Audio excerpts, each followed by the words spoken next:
మాతృభూమికి ముద్దు బిడ్డలు మీరు లేవండి, లేవండి, నడు బిగించండి. మీ తల్లి రుణం తీర్చుకునే సమయం ఆసన్నమైంది. బగబగమంటే సూర్యుడిలా కదిలి రండి. నిప్పు కనికల్లే విజృంభించండి. శత్రువులను భస్మీపటలం చేయండి. ఈ తెల్లదొరలను తరిమి తరిమి కొట్టి తిరిగి రాని లోకాలకు పంపించండి. శత్రువులను రొమ్ములంతకు నరికి ఈ దాత్రిని తృంకలా నుండి విముక్తి కలిగించండి. దిక్కులు బిక్కటిల్లినా, పంచభూతాలు పారిపోయినా, పక్కన పిడుగులు పడినా, పిరంగులు పేరినా, ఈటలు విరుచుకు పడినా, తూటాలు చెలరేగిపోయినా మాట తప్పేది లేదు, మనమ తిప్పేది లేదు. గుండెల్లో వాడి రక్తంలో వేడి, కండల్లో కరుకుదనం నిప్పుకనం. ఒక్కొక్క భారతీయుడు ఒక్కొక్క సింహమై శత్రువుల కుత్తికలు శరణాకాలు. అందుకు నేను సిద్ధం. మీరు సిద్ధమేనా? మీరు సిద్ధమేనా? మీరు సిద్ధమేనా? మీరందరూ సిద్ధమేనా? హర హర మహాదేవ, హర హర మహాదేవ, హర హర మహాదేవ. ఓరి తుచ్చుడా, రూజస్, నా భారత జాతిని బానిస జాతి అంటావురా నీచుడా. మీరు ఏ నగరముల్లో దాగినా మిమ్మల్ని శోధించి చేరింపక మానవురా మా ఈ మారణాయుధోలు. ఓరి మార్షల్, నీవు దొరవా? మొన్ననే కదా నా చేత చిక్కి నా పాదాల మీద పడి నా శరణు వేడిపోయితివి. ఓరి మోసకారి, నీకు పౌరుషం ఉన్నచో మా మరాఠా వీరులలో ఒక్కరిని చివరికి ఏ ఒక్కరినైనా ఎదిరించి చూడరా. ప్రతి ఒక్క వీరుడు శత సహస్ర రూపధారి అహర్ మహాదేవ అని మీపై లంఘించిన మీరు మీ ఫిరంగులు గాలిలో ఎగిరిపోగలురా. మా జాతి దయాదాక్షణ్యాలతో మీ కళ్ళబుల్లి మాటలతో ఇక్కడ చోటు ఏర్పాటు చేసుకొని పైగా ఇప్పుడు మా పైన అధికారం సాగింపురా. బిడ్డ దామోదర, ఈ మార్వాడాదుల వంశ కీర్తి ప్రతిష్టలు విశ్వవిఖ్యాతి గావింపుడు. సోదర దేశము, నా బిడ్డ దామోదరుని కాపాడే భారము నీదే. అయ్యో, తల్లి ప్రేమ పెనవేయుచున్నదే.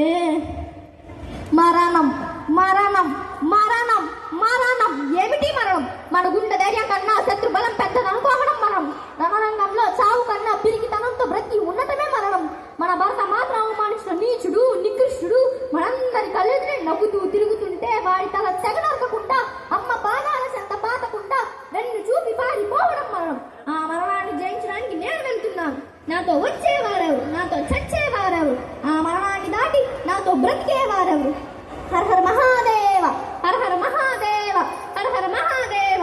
వీరులారా, మరాఠా శూరులారా, విజృంభించండి. విజయమో వీర స్వర్గమో అనుభవించుగాక. హర హర మహాదేవ, హర హర మహాదేవ, హర హర మహాదేవ.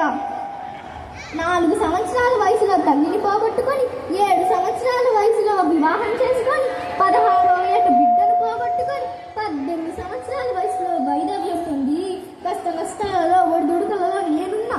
ఎక్కడైతే ఎప్పుడైతే వీరనారి ఝాన్సీ రాణిని తలుచుకుంటారో అప్పుడు ఉత్తేజం మురకలు వేస్తూ ఆంగ్లేయుల కుటిల దౌర్జన్యాలకి మోసాలకి విరోధి వారి దత్తత వృత్తుల వారసత్వ నియమానికి వ్యతిరేకంగా నా దత్తత పుత్రుడు దామోదరరావు సింహాసనం అధిష్ఠించడానికి మహాశక్తిశాలిగా మారిన నేను 1853లో జరిగిన గ్వాలియర్ తిరుగుబాటు యుద్ధ భూమిలో నేను మరణం పొందిన భారతీయులందరి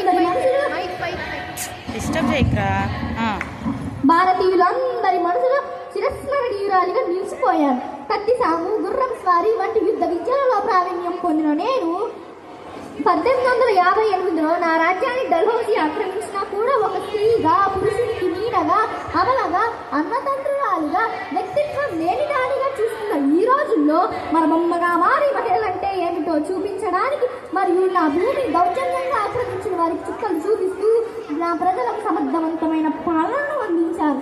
పరిస్థితులు శుద్ధించినప్పుడు మీరు కూడా ఝాన్సీ లక్ష్మీబాయిలాగా